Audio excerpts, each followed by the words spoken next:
Welcome to Broker, brought to you by AIM, Association of Independent Mortgage Experts.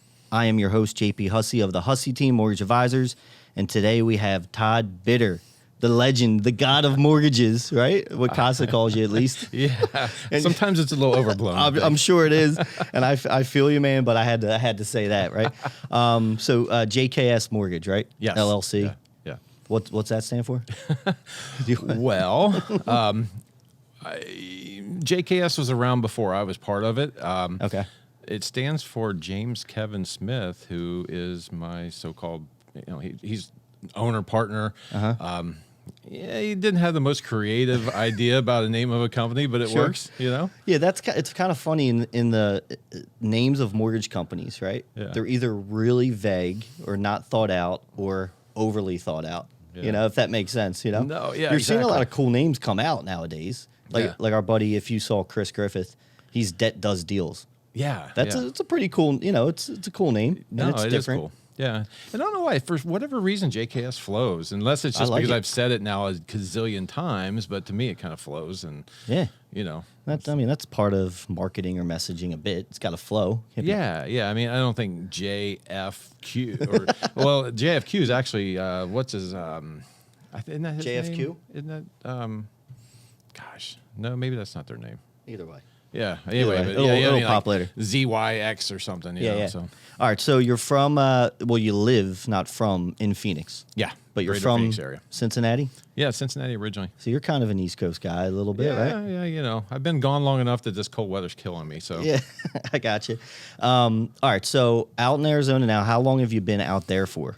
12 years. Okay. But you've been in the industry 25. Yeah, 12. Yeah, it's crazy. Long time, quarter So- century. So you did do mortgages out in Cincinnati at some point, or you moved around? If you want to give me a little background. No, I started in the mortgage business in Cincinnati, and that's obviously back in the 90s. And I was telling somebody earlier today, they said, "Well, did you start in retail? Where'd you start?" And I was like, "Well, I started in like I guess you call it a medium-sized mortgage banker, where we closed some loans in our name, we brokered some loans out, Like a correspondent type, yeah, direct, kind of, whatever. yeah, I did a something lot like of subprime stuff like that. Okay. I was new to the business. I didn't know the difference. I was just a mortgage guy.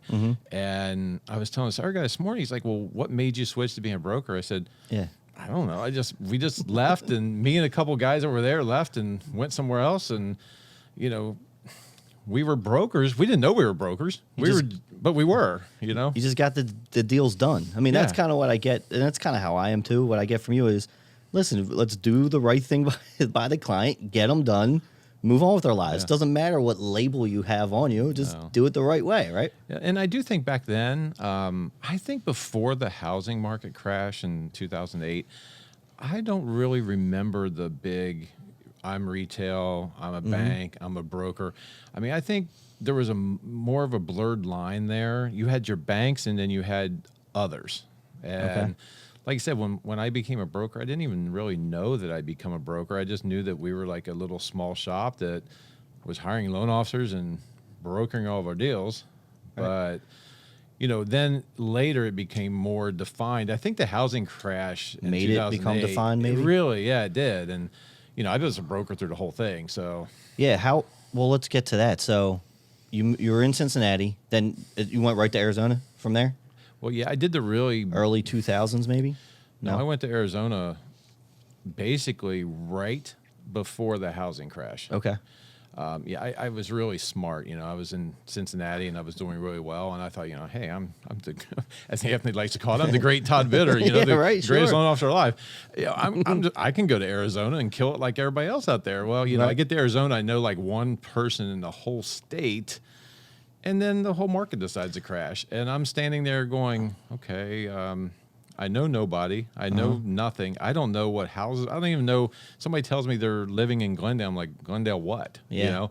I really had to completely refocus my mindset because there's nothing. The refis are dead. I mean, everybody in Arizona was upside down. Well, that's what I remember. That was one of the markets, right? That you had a big mansions and did you ever watch the show Arrested Development? Yeah, I love I that show. remember there was an episode, and it was Yes. in Arizona, and there were squatters living in the house, but that was a point made that area really got killed, and you got there right when it. Yeah, I mean, we were what they referred to as a sand state, meaning that I think they joke because we have a lot of sand, but California, Arizona, Nevada, and Florida just got decimated in the house, and we had areas where houses, like when I moved there, they were selling for $300,000 that you could suddenly pick up for 120, 130,000. I mean, Whoa. less than 50 cents on the dollar. So there was nothing available except for purchases. They were starting the HARP program, but in the very beginning of remember the that. HARP program, it wasn't open to outside lender. You had to go back through your original lender. Yeah. At the very beginning. I remember that. Yep. So my first year and a half in Arizona or so, I mean, I literally had to just go out and hustle realtors and scrape and scrounge for anything I could get. And it was a rough go for probably about 2 years. Yeah. But you know what? I look back on it, and yeah, it was a bad 2 years, but it was the greatest 2 years of my life now because it totally made me refocus everything I do. Everything. Well, you just did about 12 years or so, or whatever it was, in Cincinnati, and you had to start over. So it was probably, in hindsight, like you said, better for you to just start. Yeah. If the housing crash had never happened, I'd be in Arizona. I'd probably be doing well, but I'd still be doing a bunch of Bad subprime practices, or, and, a lot of refis. And, before the housing crash, I wasn't exactly the most friendly loan officer towards realtors.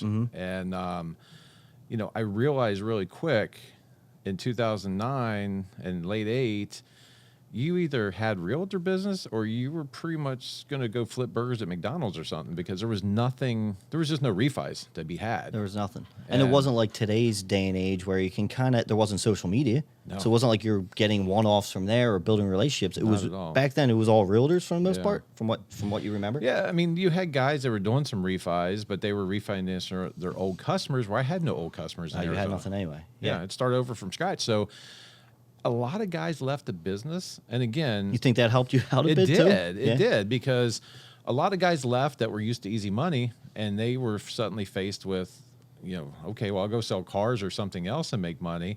So a lot of guys left. I just focused hard on realtors, and I started realizing really fast the way to get to a realtor was not necessarily cold calling and bugging them, but doing it through organic ways like title companies and things of that nature. And so when everybody else was out there in 2009 scrambling, trying to figure out what to do, I was making friends with title agents and appraisers, even though that's assumed was to be gone. dead. Yeah. But at the time it wasn't. So back in the day, you could just call appraisers. I got in 2011, so I Oh, yeah, missed yeah. all of it, and I got in right when the comp changes. Yeah, Like, right up until, what was it, May, I think, of 2009? Okay. I think it was May or June of 2009 was when HVCC went into effect. And, we used to have our appraisers, and I call up, Kyle was one of them out in Arizona. And I call Kyle and I say, Kyle, 123 Main Street, can you get me $300,000 out of this place?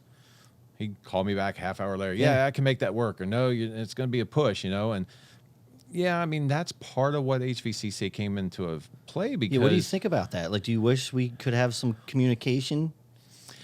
Like, Yeah. obviously, you weren't the one like, oh, I'll do this here. I'm giving you all this money about whatever Yeah. happened back then. But there's something about having a convo with an appraiser to see if Yes. something's going to work, right? I wish we could have the conversations with them. I wish we could have more direct influence, or not influence, but direct contact. Contact, The right. influence was the problem. Correct. Again, back in the day, I would call up whoever, say, I'll use Kyle as an example. I'd call Kyle and say, hey, do you think this is worth $300,000 before I have customers spend money? And he'd look at it and say, yeah, it's okay, or no, you're going to be a little short, I think, unless there's something spectacular about the house. I don't see a problem with that. It saved the customers money. Right. It saved everybody time. The problem is that you had guys out there that were feeding, say, Kyle, and would tell Kyle, well, look, if you can't get this for me, somebody else down the street will, and to hell with future business. So I think you had appraisers felt pressured, and even though I never did, maybe Kyle, so to say, felt pressured. Like he felt like he had to hit numbers. If he didn't come through quite enough for me, I would go elsewhere. And maybe that's true. I don't know. I mean, so I think that the system we're under now, as much as it's aggravating, it's a necessary evil in some sense. And I think we're getting in a groove now. I mean, I know I am. I don't even think twice about the old days for appraisals. I mean, yeah, I think back and think, oh, it'd be nice, but it's never really a second thought. Yeah, I mean, I always wondered, like the men and women that were in the industry then that stayed all the way through it. Like, was it better back then? Was it? I don't know because I wasn't touched by that. yeah. I will say this. I feel for the newer people in the business nowadays. I think guys that came into business like you, post crash, that have been successful. I mean, my hats are off to guys like you guys because I do think it's a much more difficult business to break into today than what it was. My first loan that I ever sold back in the mid '90s was a stated income, stated value, 125% LTV second mortgage. So we had a product. So everything was rolled in, right? 120, right? So everything's rolled in, and there's no verification of anything. I remember this loan like it was the last loan I did. People owed $80,000 on the house. Honestly, the house is probably worth about 85 or 90. They had done an FHA the year before with somebody else. So I think it was a bank or whoever. And they were desperate to debt consolidation. You know, we had a big telemarketing department where I was at, and I got this lead, and this lead said customer would like to debt consolidation a bunch of debt. And I looked at it, pulled their credit, and I think they were in the mid sixes on their credit scores. It wasn't like great credit. Right. It was okay. And we gave them... Not good enough for a cash out, probably, or something. Yeah. So my manager, who was training me at the time, said, well, you know, you can do a stated value 125 up to a $50,000 loan amount, and it never gets reviewed. I'm like, well, they owe 80 and the house is worth maybe 90. He said, no. This house is worth 100 and whatever to whatever. Anyway, so 80 that they owed plus 50 is 130. And we just stated the value at whatever it took to get to 125%. So these people, I mean, right from the start, 125% loan to value is upside down. Well, these people are probably more like 140%. And I've seen people back in the day, 130, 40, 50% LTVs in reality when we're calling them 125s. But yeah, we had these 125 stated. I mean, you didn't have to be a mortgage genius to be able to sell one of those. Yeah, not at all. And these rates were like 11%, 9. And that 10. was that decent back then, though? It was okay. I Like, mean, what was a conventional back? If something I was think like that was 10. I think a conventional when I got into business was about right around 8% fixed. So it was maybe two points higher for something like that. A couple points, maybe 3 or 4. I can't remember. I know it was in either the high single digits or low teens. I've never seen 6, I don't think. Wow. And I got in 2011. Yeah, that's probably right. So I don't think I've seen it. The lowest 30-year no-point loan I did was 3.25 when I started Wells Fargo. And so I was like 2012. Yeah, it's funny. I get my parents' generation, they were paying 18, 19%. Right. Yeah. My first house I bought was a 1-year FHA ARM at 8 1/8, and that was in 1992 or 93, I think. What was the value of the home, though? I always equate that rates were higher, values were obviously a lot lower. It was it was a brand new house we had built, and we built it for $120,000, I think. Yeah. Like a 4-bedroom. 4-bedroom, That's insane. 1,900 square foot. I mean, this is Cincinnati too, so move that same house out to Scottsdale today, it'd probably be $400,000. Yeah. It's funny. The first house I bought was before I got into mortgages, so I had zero idea. And 2006, I bought it. I was like 24, whatever, 25, and I had no idea. And at the time, I worked for my dad in insurance, and I played in a reggae / metal type band for like 8-9 years. And I couldn't. It was a stated thing and no idea. And they said, all right, we need some extra income. Can you just write on a piece of paper? I literally wrote that I made an extra $500 a week from playing, which I didn't, and gave it to him, and that's how I got qualified. I still have that house to this day, and I still couldn't sell it. Oh, wow. You know, bought it for like 170. Values had dropped. It's in a tougher area Yeah. outside the city, and I still couldn't probably. I'd break even. Well, and see, that's just it. I mean, well, you came in afterwards, but that's why I say it was easier. Like I was, when my first 6 months in the business, I was given leads and I could just call them and sell loans. So you coming in after the fact, you had to actually be a mortgage broker. You had to actually be a professional loan officer. I just had to be a guy who could dial the phone and say, hey, do you want to take this loan? Was there trust back then too? Was there a bad, like, where mortgage people looked at like they were today? Because there's a lot of apprehension still. Not at all. And so that was easier too. It was easier to do loans, and trust was easy. Yeah. So I see what you mean. Yeah, I mean, it all changed with the meltdown. I mean, and a lot of it was earned on our behalf. I mean, again, I look back and look at all them 125s. I look at the pay option arms. I look at a lot of bad products that were available to us that we sold.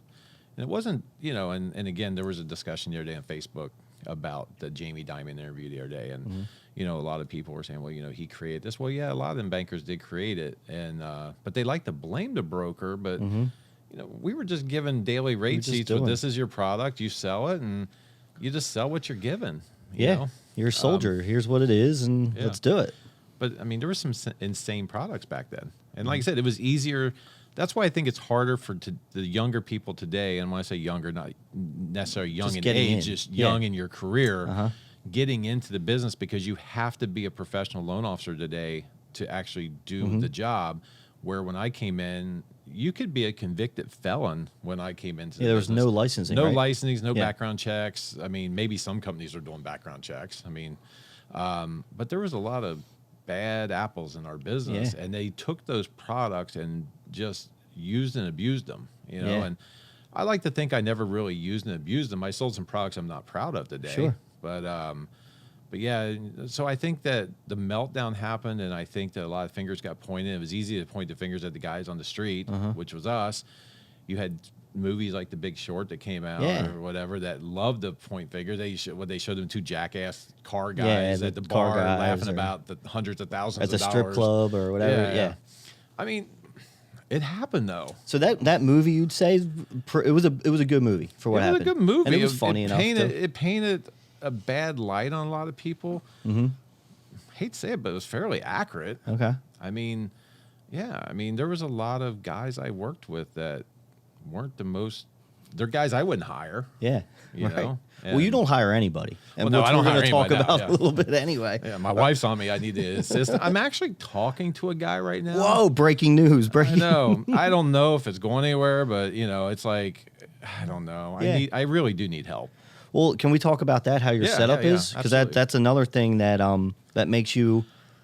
I mean, again, there's a lot of people probably running a one-man shop, right? But you're kind of the poster boy for it with AIM right now. Yeah. So it's just you. Yeah. You're processing. You're like there's everything right here. I do everything from start to finish. Jamie, the JKS of JKS Mortgage, he does. The good thing about it is I'm left to sell. He handles everything, call reports, compliance stuff. Okay. When we get audited, he's the one that's dealing with the So auditors. you're the producer for the most part. Yeah, I mean, he produces. Right. I mean, but I'm just saying, like, it frees me up to just focus on loans. And of course, I'm very active in AIM and everything, so I shouldn't say I'm totally freed up. No. But, but yeah, I work from home. I don't have a processor. I don't have an assistant. I rarely use UWM's Processors Assist. I pretty much do everything from start to finish myself. Yeah. Do you equate? I'm assuming you have a lot of good systems in place that you have to follow. Yeah. Or is it reactionary? I mean, our business is, but you're pretty proactive with your systems. I mean, I have my system, and then that system is only as good as things blowing up. Well, sure. But no, I do have a system. I don't. It's not that my system is the best system. It's one thing I would preach to everybody is, who cares what your system is as long as it works for you. Mm-hmm. The key is find a system that works and stick to it religiously. My system is my system. I mean, I never meet people face to face. I mean, it's been probably over a year since I met a customer face to face. I rarely see realtors face to face. I get in front of the Redfin group about 3 or 4 times a year because they're a group. Whereas most realtors never go into their office, so it's not where I go in and see them. And I do the application online. I take the phone call. I talk to the customer immediately. I say, well, the next first step is you got to get an application in. I'll email you a link to the application. A lot of my agents already have that link and they're sending it out already. So a lot of my agents are good about that. They'll call up and say, hey, Joe Smith is filling an application out tonight. Look for him to email you. What percentage of realtors do that for you, do you think? Have you coached them pretty well to do that? Because we do the same type of process. Probably about 25% of my realtors. Yeah, that sounds about right. Yeah. And you've coached them and they understand. They understand it, and I don't mind them doing that. A couple of them still forget to call me, and then I get this strange application that pops into my queue, and I'm like, okay. And then on our application it says who referred you, and of course those are always the one they'll just put realtor. Yeah. Or other. Yeah, or other. Yeah. The realtors actually take the time to call me and tell me that somebody's coming through. They're the ones that'll fill out, Mr. Whatever at real estate company X. They're the ones that always tell me, well, I already know where you came from. But for the most part, though, it's like I said, mostly the customers calling me, or realtors texting me saying, hey, I just left Mr. Smith. Here's his number. Contact him. He's interested. And I'll do some out calling like that. I'd say it's 75, 25, 75% they call me, 25% I'm calling. How many verbal apps are you taking right now? Or everything online? I don't even remember last time I took a verbal app. Nice. Yeah, I mean, that's us. I've done maybe one this year. We'll close about 120 units or so in the 10 months we opened our shop, but I'm really, really against doing verbal apps. Because you're going to miss something, right? Well, is that one of them? Well, the biggest reason is I don't want, if they do the app online and there's something that they neglect to tell me, and I never find, and it comes up later, it's on them. It's on them. If I take the verbal app and they don't tell me something, and then it later blows up, it could be on me, and then the fingers point back at me. At least this way I can say, well, look, you did the application. Why didn't you check off that box that says you're paying child support, I mean, you try to, after I get the application, of course I talk to the customer after I pull the credit, and I go over everything again with them. I do that. That's a good touch point, in my opinion. We're the same way. You got to fill it out, and then I'll review it. Then I'll give them a call or do a video or text them or whatever it is. I'm like, we have to fill this out. Yeah, same. But that's kind of how I'm doing it. I mean, I call them afterwards, kind of hit the data points. Hey, your credit's good shape, which most of my customers are. Kind of go through the next step, which is, I need these documents. And that's kind of my flow. I mean, I get the app, I get their documents, I do the pre-qual. I make sure that, I give my realtors a good solid pre-qual. I don't just throw something out there just to make them happy. I've had some realtors say, well, why can't you do it without their credit? Well, you're talking to the wrong guy. Call Quicken. They'll do the pre-qual without credit. Yeah, that's what I've noticed about you as well, which I love, and maybe you can touch on this. You know how you want to do your business, and you're not really wavering from it. No. You're good at saying no the right way. Yeah. Right? And like you said, you do really your conventional loans. If something's FHA or just not in your wheelhouse, you don't feel it's right to do it because it's not what you do for the client. Yeah, I haven't done a VA in I don't know how many years, 7, 8 years maybe. I don't even know, maybe longer than that. This year I will probably close 5 FHAs. Okay. And the only reason I'm closing 5 FHAs, well, 2 of them were people I knew. Okay. That I didn't feel right passing them off on somebody else. And 3 of them were applications I took that once I got the credit scores you had back, to flip it. I was like, okay, this is an easy FHA, not the best for conventional, but it's an easy FHA. Okay, I'll keep it. Yeah. I pulled her credit, and it looks like a FHA that's going to need credit rescoring, credit building, non-traditional credit, any of that type of stuff.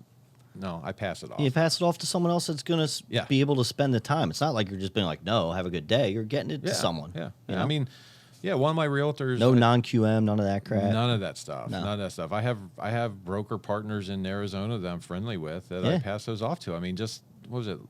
2 Fridays ago, I think it was. Yeah, I think it was 2 Fridays ago. One of my realtors calls me, one of my longtime realtors calls me, and it's like 8 o'clock on a Friday night. And she's like, hey, this guy, I'm showing him a house tomorrow at 9 a.m. You know, can you do a quick app? I did the app. I pulled the guy's credit. He's got nothing. I mean, this guy's 30 years old, got a great job, good down payment, nothing. Not a single trade line, nothing. No scores, nothing. Now, he could build trade lines and go FHA all day because he's got good money down. Everything's good. Everything else is good. So I just simply called, I got on the phone. I texted Matt and Lisa over at London Mortgage and said, hey, do you want this? Can you handle this? And immediately Matt texts back, yeah, I'll handle it, and I connected him with my realtor. And now everyone's happy. Yeah. My realtor's happy. Matt and Lisa's thinking, great, Todd gave me a deal. I don't know. I've given them a number of deals this year, I mean. Yeah. Andy Price over at Price Mortgage, I mean, I'm starting to try to get some stuff his way, Yeah. I don't need to be everything to everybody. No. And to put in perspective, how many units do you think you're doing this year as a one-man shop? I want to put that into perspective for people. 240 to 250. Yeah, that's a lot, I mean, I had a slow January and February. I shouldn't say slow. I mean, January and February, I think I did 12 and 14 or something those 2 months. But since March, I haven't dropped below 20 units a month. And what about refis? You doing a bunch of refis right now? Very few. Very few. I'm giving basically my refi business. I pass over to Jamie because he's not as busy as me. Got it. So yeah, I mean, he's been taking probably half of my refis. I mean, I'm probably leaving refis on the table because I should be marketing to my clients better. But I try to get in touch with a few of them every couple days, and I'm trying to pass them over to him, and I'm doing some myself. I mean, yeah, I'm trying to paint the picture for everyone that it can be done to do a bunch of units and do it the type of business you want to do, and still make sure everyone's happy for the most part, getting referred, and you're okay with that. You don't need every single deal. And again, this goes back to me saying that the housing crash was personally the best thing that ever happened to me because career-wise, because I had, in 2009, I had nothing to sell but clean, conventional purchase business. That's all I had. Nothing else existed really in my world at that time. FHA wasn't available because back then FHA, a little broker shop like us couldn't do FHAs. You had to have that whole sponsorship thing, and I think it was, I want to say 2010 or 11 they opened FHA up to everybody. Okay. So there was a couple years where literally all I had was clean conventional purchase business. It kind of seemed like it sucked at the time, but it made me totally refocus my thought process, and now it's enabled me to be that clean conventional guy. Now I'm not saying I've done that solely since 2009. I went through the years of where I did FHAs and I did the less than great deals. But I got so busy with my realtors over the last probably 5 years now, or probably last 5 years or so, I've been able to just focus solely on clean, conventional, and jumbo business. Yeah. And that's what you're best at. And that's what I'm best at. And that's how I've handled with realtors is I've just said, hey, look, one of the misconceptions that when guys meet me at AIM events or talk to me on Facebook or whatever, or call me on the phone and they'll be like, I want to be you. I'm like, okay, well, you can't just call your realtor partners and say, guess what? I'm only doing your clean conventional jumbo business. I mean, because they're going to look at you like, oh yeah, you're going to cherry pick, get the hell out of here. Yeah, right. It's about massaging that realtor over time to convince them that you're the guy for that. And that's kind of the way I went about it is I just kind of worked with my real estate partners and said, hey, look, I'm not really the best at Govy.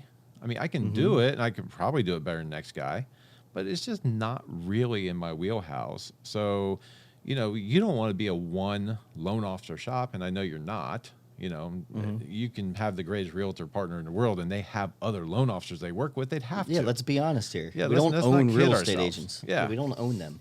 So, I just kind of said, look, you want to spread the wealth around. So I'll tell you what, the guy down the road that, you're dealing with me and you're dealing with the guy at Fairway. Why not give the guy at Fairway all your stuff that I don't do and then let me focus on the stuff that I'm just blowing everybody's socks off at, right. And that's the clean conventional stuff where I'm one of the lowest rates out there, and I have no lender fees. I don't charge a processing fee and underwriting. I don't charge for anything. It's a clean, no fee loan, and other than third party fees. So over time, my realtor started realizing, hey, that is a better way to go. Let's send that business to Todd. Let's send the other stuff to my secondary guy. It keeps him happy. He feels like he's not shut out, and I don't have to figure out, well, should I give this one to Todd or this one? They just know instinctively now, hey, my conventional business, I throw over there. My non-conventional business, I go over there, and it's worked. Nice. So if we're talking about getting back to real estate agents, all right, so if someone was starting, I don't want to say like right, but you've been in the business and you want to build your real estate book up again, right? Get some more relationships. Where would you start? I mean, you're already deep into it. You're not pulling lists, but what do you think you should do?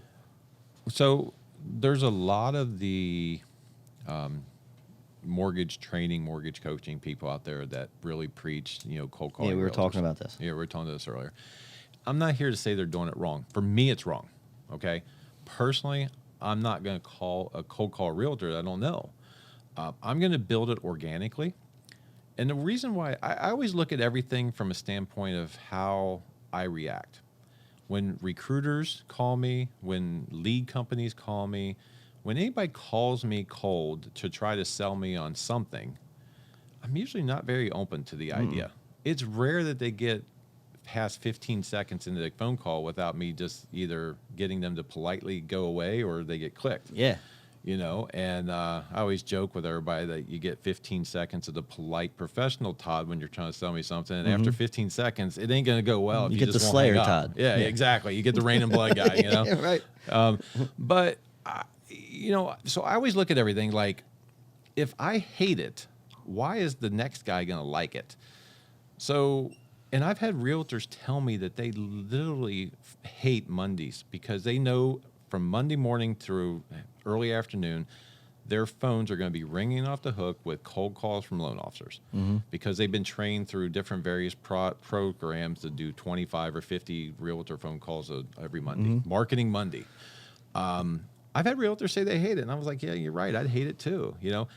I've built all my realtor base through organic ways, such as one of my big things I push is meeting them through title companies. Got it. Over the years, I've went out of my way to be as helping and as nice and as accommodating as possible to escrow officers. If you called 100 escrow officers, which is probably 300 in Phoenix, but Phoenix is a big area. But if you pick out, I'd say 20 escrow officers at random in Phoenix, 18 of them probably know me. And every single one of those 18 is probably going to say, oh, yeah, he's a good guy. I like working with him. He makes it really easy.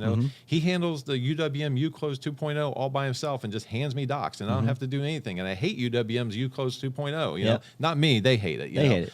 That's standard every state. I order my own wires for them. I just do anything I can to make the escrow officer's job easier. And then I make sure that I'm friendly with them. And the reason why I do this is not because I want to do that extra work, and not because I'm just such a great guy. I want to do it for him. Although I try to be a good guy, all the time. But over the years, like I said, if you called 20 escrow officers in Phoenix, 18's going to know me. 18's going to have good things to say about me. Those escrow officers, a lot of them have my business cards in their desk. I can think of a dozen off the top of my head that has my business cards in their desk. And who's the first person to usually hear a realtor really bitching and complaining? It's the escrow officer, because they're waiting for their check, they're waiting for their closing, and the escrow officer's calling the realtor saying, I still don't have docs, I still don't have wires, we're waiting on XYZ. And down people the street. Remember this. I mean, that's the most stressful time. That's where they're going to remember. That's going to be stuck in their head. They're going to remember all the other good stuff. Absolutely. And what happens and those escrow officers are already friendly with that realtor. That realtor's been referring that escrow officer business for years. So they're friendly. They probably go out and have drinks together and everything else. I find that escrow officers and realtors usually have personal relationships a lot of times. A lot of times that realtor will be really upset, and that escrow officer will be like, why don't you call Todd Bitter over at JKS? My biggest account, I mean, I get probably one of the things I get asked about the most is how did you get in with Redfin? Because honestly, Redfin's one of my biggest accounts. I mean, and they're considered what, a discount? they're a discount, bro. Yeah, the realtors are salaried. They're Right. not commissioned. The realtors take incoming leads all day. They don't have to go out and door knock. A lot of other agents look down on Redfin because they think they're not experienced, but they're actually really experienced people. I love working with them. I love working with my traditional agents, but Redfin is a big company, and I get a lot of business out of Redfin. And a lot of guys are like, "Well, how'd you ever get in there?" An escrow officer at Old That's Republic. how it started. The former manager of that Redfin, the former market manager in Phoenix, who oversaw all the realtors in Phoenix, was at an Old Republic office and was having a loan blow up with a local retail company, Academy. Yeah. And the escrow officer was like, "Why do you keep sending business there? We go through this all the time. We're sitting around waiting on the funds to be released while they're reviewing the package." And Lori, the former Redfin manager, said, "Yeah, I really should be talking to some other loan officers out there." And Well, sometimes they don't even know. Maybe They don't. If they're only doing 5 or 6 a year, let's say, transactions, and that happens every time, they just think that's what it think is. it's normal. Yeah.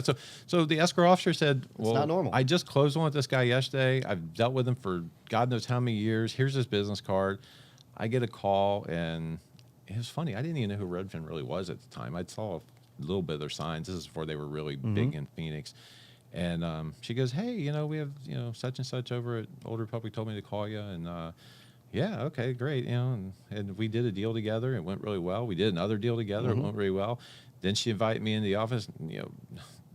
I don't know how many. It's been a couple, 2.5, 3 years now, and I think I'm at about 300 closings with Redfin. Wow. Yeah, if I'm not at 300, I'm getting You're close close. to it. I've lost track with Redfin. Well, it's a good point of that's a great spot to start if you need to build your database up, because escrow officers or title, whatever you want to call it, it's different every state, of course, but they're hustling like us. Like they're not buying leads. I mean, there's always been, and I've been preaching on this a bit more, there's always been this hierarchy of what? Real estate agents, lender, title, escrow, right? Yep. And that's kind of has gone away. And so you can't be a dick to people anymore. No. Everyone knows everyone. And treat everyone with the same respect. And I feel like you have this teamwork. It just flows better. Well, and again, so besides the title companies, I also do it through listing agents. But one of the things that I see posted on Facebook and talked about in groups and everything that drives me absolutely insane, but also kind of makes me think, okay, great for me, is the constant berating about how bad realtors suck. Yeah. I mean, I swear I almost think there's a loan officer store out there that sells realtor suck t-shirts, I mean, because so many loan officers, I'd go out on a limb here and say probably 70% of all loan officers Whoa. hate realtors. Yeah. I mean, I see it every day online, bitching about realtors. And that's not to say you might have a weird convo with a real estate agent. That's always going to happen. It could be Yeah. with anybody, though. Yeah, I mean, I can think of just a week ago, I had a not so great experience with a realtor I didn't know, but I'll be damned if I'm going to go online and bash them. Yeah. And I'll be damned if I'm going to do nothing but be sweet as hell to this realtor, I mean. And sometimes that first initial, with a brand new real estate agent, I've seen this, you have too, you have some sort of conflict. Then you get through it, and you become better partners anyway, Absolutely, right? Happens yeah. all the time. You need that every once in a while. But I think I can't remember if it was in Vegas at Fuse or if it was at the Scottsdale thing that I was on one of the panels and I was trying to tell people they teach you when you first start at the bottom rung of sales and you're on the phones, they always teach you to smile when you talk to people because it relates in your attitude on the phone. I'd say the same thing about realtors. You can't bitch and complain about how bad realtors suck in Facebook groups and then go out and get realtor business, because if you truly believe that realtors suck, It's going to come off. it's going to come across that way. It's like the person that hates dogs. That dog sense that you don't like them. I'm not really a big dog person myself, but it's just we have cats. Yeah. So. But it's just, I mean, you need to change your mindset. I mean, if you don't like realtors, I don't know what to tell you, but keep dialing leads and buying leads, and guys like me will keep closing real estate business, and I never buy a lead, you know? I mean, there's a lot of that out there too. I'm sure you see it on Facebook. yeah. I mean, there's millions of these people, it seems like. Now, some are better than others, and they're trying to coach you with, here's how we can, they have funnels. I personally don't use them because I do everything organic, but I can see how some of them are good. But there's a lot of that push out there. Just buy leads, buy leads, buy Yeah. leads. And they're tough, man. I don't know. They're tough to You work. know, I mean, I know there's a lot. There's a lot of loan officers out there that preach consumer direct, and some of them are friends of mine. There's a lot of them out there that preach consumer direct, and they like that business. I personally, I don't know if I could stay in this business if I had to dial leads. I mean, I remember the days of dialing leads, and I hated it, but that's just me. But I Yeah, I love can't do realtors. I get along with realtors. I mean, a couple of people joked I'm a realtor whisperer or whatever. I don't know. I mean, I don't know if I speak their language, but I just get along with them all. I've yet to meet a realtor I couldn't get along with. I've had a few great, not so great experiences, but I still get along with them. Yeah. I don't know. It's just, to me, that's where the business is at. But, especially when the refis dry up. I mean, 100%. Yeah, when the refis dry up, I mean, you can buy purchase leads, but how great are those purchase leads? Yeah, you buy a purchase lead, you get the customer an application, they end up going to a realtor, and that realtor ends up sending them to a guy like me. To Todd, yeah. Exactly. And unless you have a low comp plan like me with no fees, I'm Yeah. probably going to take the customer. Yeah. But yeah, I don't know. I when I see these guys bashing realtors, I mean, it bugs me because I think, why are you shooting yourself in the foot? But then I think, okay, great for me, and more pie for me. Yeah, we're doing more of we don't buy any leads. I've tried it a few years ago just to test it out. I'm like, it's driving me insane. But we do a lot with just organic, just being who we are on social media or whatnot. So we get a lot of the consumer just directly to us. Then I can form a relationship with the real estate agent by saying, oh, what area? Okay, I got someone great over here. So we kind of try to do it the reverse way sometimes, and then comes back the other way. Yeah. That's a great way to do it. When Zillow first came out, Zillow. Yeah. Anyway, I shouldn't speak their name. The Z, when the The Z came out. Yeah, the one the Z. They came out with that long form lead thing. I think it was like late in Phoenix. I remember it was- that. Yeah, in Yeah. Phoenix, it was late 2015. And I was doing well, but I thought, you know what, let me just dabble in this. Maybe I could make my realtors happier if I threw some leads at them, I tried it. It was horrible. I mean, it was a couple $1,000s just flushed down the toilet. Well, when most people fill something out online, they're filling out other places, and then there's 10 people in the mix, and it's And I don't know if Z has changed their ways, but back then they told us, I said, well, what's the policy for bad leads? Well, bad come with the good, it all equals out. yeah.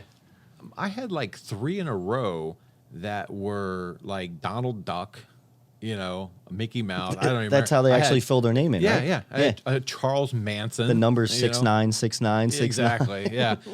I mean, I had like 3 in a row, and they were like $120, $150 leads because they were like higher end leads. And I called the Z rep, and they're like, no, sorry, we don't refund. I see, even blatant ones you don't refund. I understand if I think it might not be a great lead, but these are blatant. Like, there is no spy out there named Donald Duck looking for a house. Right. No, we don't refund those. We just figure it comes with it. And I tried the program for a few more weeks. I threw about $2,000 at it and never got a thing out of it. Yeah. Never. And that was my last foray into leads. And yeah, so I don't even, that's something else that a lot of guys ask me about. They're like, well, how do you get realtors to send you business if you don't feed them? I was like, well. And you don't meet them either.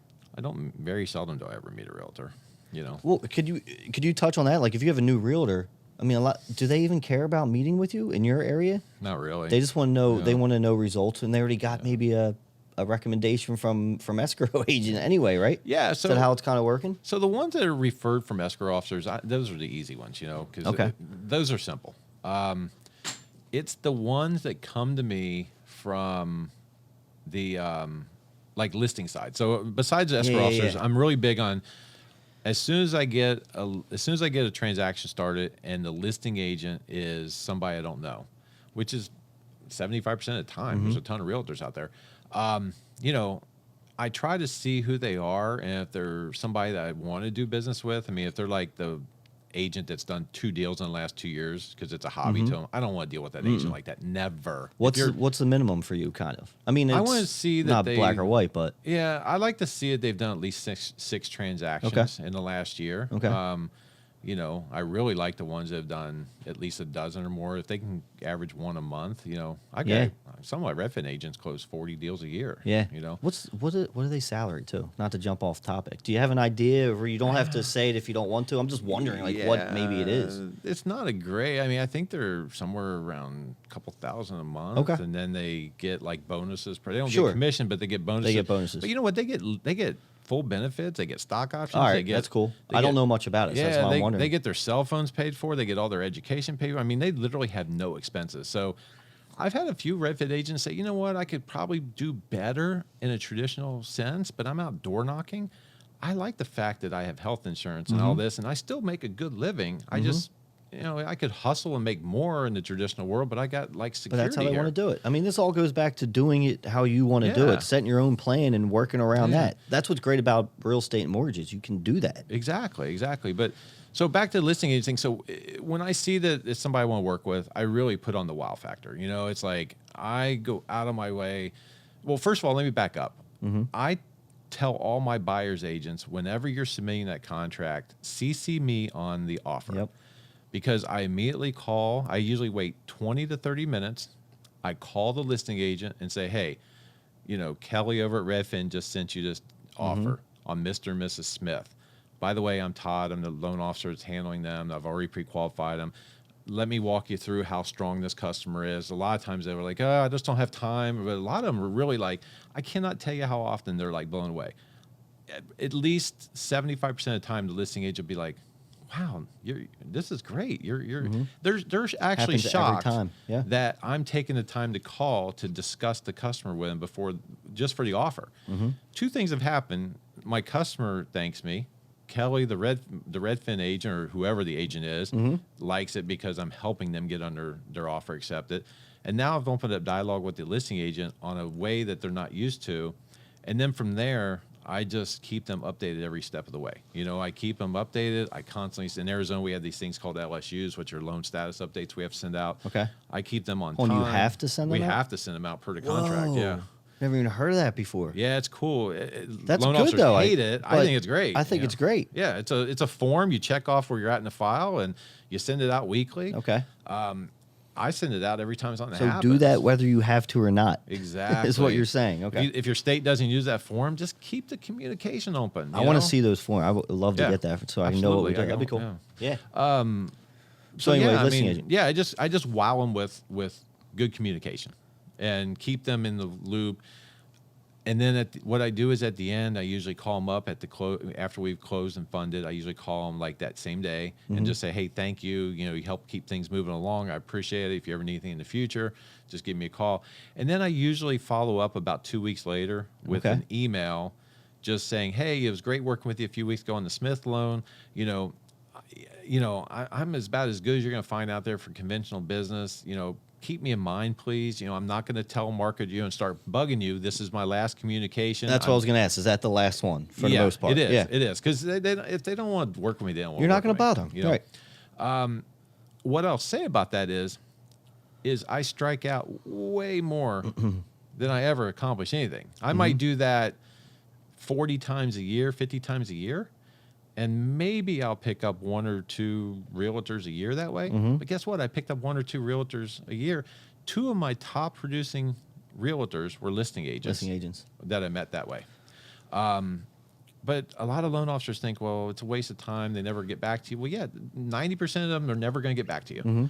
But guess what? When you do get one to get back to you and you do a good job on the next loan, now you've got a realtor that's yours for life. Well, I think loan officers forget we're dealing with the buyer's agent all the time, right? They're running estimates. You know, they're driving around to 100 houses. But the listing agent also has a tough job with that seller. Like, I think we get disconnected from that. I mean, they're getting beat up. I want this price. Oh, I have to do this to the house. You bet this loan better close. So by you just making a simple call, saying, this is good. I'm putting my reputation on it. It's going to make them feel much better to talk to their seller. Absolutely. I think we forget about that because we're not involved usually on And that again, side. it's just consistency. You have to do it consistently, because if you just do it here and there, you're going to probably never hear from it. But if you consistently do it, you're going to pick up agents every year. And I'll use it as a baseball analogy. It just came out of the World Series. I don't follow baseball that closely, but a 300 hitter is considered a great hitter. They'll get a big contract at the end of the year. That means that guy has failed 7 out of 10 times. But he's considered a top hitter in his field if he's averaging over 300. It's a really good point. So, I mean, if I can fail 9 out of 10 times with listing agents, but succeed on the 10th, if I do that 50 times a year, that means I picked up 5 realtors that year, And the best part is, you're telling everyone what they should do. A lot of people aren't going to do it, and you're cool with that because you're going to pick them all up anyway. Well, I don't know if you saw this on Facebook the other day, but a couple days ago, before I came, it was over the weekend, a lady that was a female loan officer that was at the Arizona event in Scottsdale in August. She posted the other day on Facebook in our group, and she said, "Hey, I just want to mention that I used what Todd said, and I wowed the listing agent." And then she posted a conversation that the listing agent had, a screenshot of the text, and basically she just said, "I picked up this listing agent now as one of my referral partners." That's awesome. Because I did the wow thing with the listing agent that Todd told me to. And I was telling her online, I said, this is the greatest compliment you can give me, because it makes all the time I take away from what I do to try to help other loan officers in AIM and broker, in the broker world and everything else. It means that it's working, And I made a joke about, well, hopefully it wasn't one of my agents, because she's in my market. I was doing this for 200. Right. The Scottsdale thing was 250 of my competitors. But you know what? It's like, I don't care. There's so much out there, man. There's so much out there. And if I teach another loan officer my technique and they take one of my agents away from me, then I deserve to lose that agent anyway. That means I was screwing up somewhere. Yeah. Because another loan officer doing exactly what I'm doing against one of my own agents should not take that. It can't be. No, you can't. Yeah. That's cool. All right. Well, we have about 5 minutes left. Cool. So I want to know, since you've been in this industry for 25 years, where do you think it's going? Surface level, if you want, in the next 3 to 5 years. Yeah, it's I see more consolidation, especially on the retail side. I think the broker channel is going to grow. I mean, we see that, obviously. It's just happening. There's no slowing this down. You think the middle people are going to have a tough time? I feel big banks are always going to be here. Yep. And then maybe the smaller type local loan officer, the middle, are going to have a tough time with the layers. I think that you either have to be big or small. I think that, lean and mean is the way to go, because everything it's Amazon world we live in. I mean, you can't have the bloated retail was dying when these rates started falling at the beginning of the year. I mean, we've all enjoyed these lower rates, but honestly, I wish we were at 5% this whole year, not 3.5% or whatever we've been at, because a lot of those big bloated retail shops were just on their last leg when they got a big boom. It saved them. They refied and start churning all their old customers. My thinking is that lean and mean is going to be the way to go. You're not going to be able to have high rates and high bloated cost. Overhead is a big deal. A bunch of management over whatever it is. Yep. Yeah. I mean, I talk to some of these retail guys and they just can't believe, and they're taught, they're told that we're lying. When when a retail guy goes to their manager and says, "Well, JKS Mortgage is offering this customer 3.75 and we're at 4.25, and they're at no fees and we're at 1,800 in fees." The first thing the manager tells the guy is, "Well, they're lying. Get it locked out." Well, they don't know any better. Yeah. The manager knows. Well, the manager knows, but the loan officer on the ground floor has a tough time. Exactly. And then eventually they come around and they realize, hey, we're not lying. And those are the loan officers that right now I'm trying to recruit, and not recruit for working for me. I was joking earlier that, I'm not hiring anybody. Maybe I am talking about a system. But anyways, for the most part, I'm not hiring anybody. Don't sell out, Todd. Don't sell out. I was joking with Mike Cordes over at Nexta that, hey, put me on your Christmas list because I'm trying to get you loan officers. But, it's the truth. I mean, Nexta or Price Mortgage or Lisa Lund or any of my buddies in Arizona or out of state, if I see a loan officer that wants to talk to me about switching, I'm happy to spend the time to talk to them, and then I'm happy to connect them to whoever, whether it be Nexa or Evan at Epcot and any of these, But yeah, lean and mean's where it's going, because everybody is conditioned to the Amazon world we're in. Service Just makes sense. Yeah, and the thing is, you don't have to sacrifice service. Like, I wouldn't, just because I'm cheap doesn't get me the business. What gets me my business is the service. What keeps the people with me is the price. I'll win on Can you service. say that again? That was awesome. Yeah. So the service gets me to business, and the price is what keeps it. You need both. You can't be in that direct lender retail world and say you got to just sell service. So it's not. Let's be realistic. I mean, again, using Amazon as an example. I mean, people wouldn't use Amazon if they didn't get it brought right to their doorstep in 2 days flat. I mean, I've been a Prime member for as long as I can remember now, and if it took 2 weeks to get a package, I wouldn't be going to Amazon. I'd run down to Target, you know? Yeah. So you have to have service, but you also have to have a reasonable price. And to me, that's where the business is going, just because, and look at all the fintech guys who are getting into the space. I mean, with no industry knowledge, some of them. Yeah, I mean, it's insane. Better Mortgage, Sabonic, there's rumors that Amazon's getting into it. I mean, these guys concern me, but they should scare the living hell out of the retail guys. Yep. I mean, I get beat by Better, but I usually keep it because I'm close. And my realtors will say, please don't go to that online lender. Okay, well, Todd's close. I'll stick with him. They're not sticking with me, and I'm a half a point higher. No, it's not even close. Yeah. So, I just think that's where it's going. Lean and mean, and, and education. I mean. And having the right service. Yeah. And teamwork with every party involved. Wowing people. Yeah, wowing people. And again, service only comes with education. I mean, you can't not understand your product and your craft and give good service. Just because you answer your phone doesn't mean you're giving good service. Answer your damn phone, though, people. I mean, if I can leave one other thing about service, I answer if I'm physically able to answer my phone, I answer my phone. I will answer my phone at dinner. I will answer my phone while I'm driving down the road and with the top down in the 85-degree weather we have in Scottsdale. Not here. I will. 20 degrees. Yeah, 20. Yeah. Ain't no convertibles here. I'll tell the customer. I'll say, hey, I'm in the middle. I'm wherever. I can't talk, but can I call you back in about 20 minutes or however long? 2 hours, because I just got to dinner. People hate voicemail. I don't know who likes to leave voicemails. I mean, so. They like that. It's a personal touch, and like I said, occasionally. And that's not going away. No. I don't think any robot can. No, and of course I use my voicemail. I mean, because there's times I'm on the other line. I can't get over to people, or there's times I'm sleeping in the middle of the night. And I mean, I have some customers that have called me at midnight expecting a voicemail for me to return their call the next day. Up. I answered the damn phone. Yeah. And they usually are taken aback. They're like, I'm they don't sorry. know what to do. Like, don't be sorry. You called me. You need something. I'm available, so I answered. There's nothing to be sorry about. I mean, if I didn't want to answer the phone, I wouldn't have answered it. But yeah, I cannot harp enough, because you would not believe how many people realtors complain that their loan officers never answer the phone, and then they wait for a phone call back. It's like, answer your phone. It's just simple.